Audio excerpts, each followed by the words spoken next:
त्यावेळेस पण आम्ही तिघं होतो. खुर्च्यांची थोडी अदला बदल झाली आहे. मनात तर काही जात नाही ते.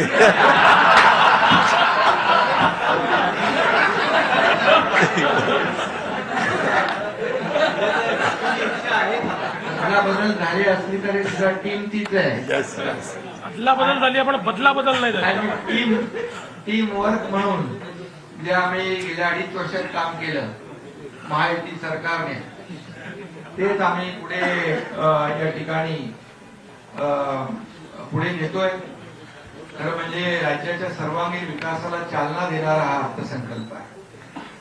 गेल्या 2.5 वर्षात आम्ही विकास आणि जनकल्याण म्हणजे कल्याणकारी योजना यांची सांगड घातली होती आणि तेच धोरण आम्ही आता देवेंद्रजींच्या नेतृत्वाखाली टीम म्हणून पुढे नेणार आहोत. आणि आदरणीय प्रधानमंत्री मोदीजींचं जे विकसित भारत 2047 ही संकल्प जो आहे, संकल्पना आहे, त्यामध्ये हा अर्थसंकल्प आमचा मोठं योगदान देणारा ठरेल. कारण त्यांचं $5 ट्रिलियन जे काही स्वप्न आहे त्याच्यामध्ये $1 ट्रिलियन महाराष्ट्राचा जो काही गोल आहे तो अचीव आरामशीर होईल. कारण नीती आयोगाने एकदा एका बैठकीत म्हटलं की मुंबई MMR मध्ये फक्त $1.8 ट्रिलियन काय म्हणताय, $1.5 ट्रिलियन पोटेन्शियल आहे मुंबई आणि मुंबई MMR मध्ये. रेस्ट ऑफ महाराष्ट्र वेगळा. त्यामुळे महाराष्ट्रामध्ये जे पोटेन्शियल आहे ते पोटेन्शियल आता वाढलेलं आहे. आणि त्यामुळे कारण महाराष्ट्रात इन्फ्रास्ट्रक्चर आहे,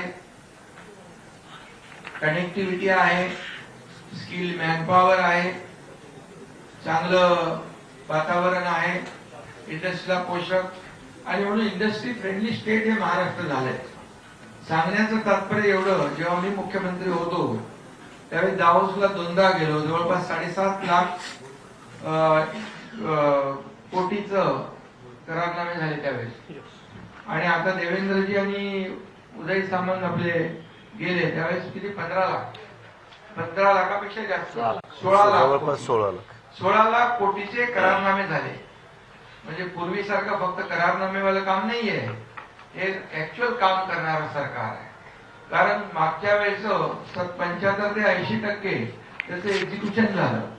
आणि आता देखील आता जे देवेंद्रजींच्या मार्गदर्शनाखाली 16 लाखाचं जे MOU झाले प्रत्यक्ष त्याला देखील सुरुवात झालेली आहे.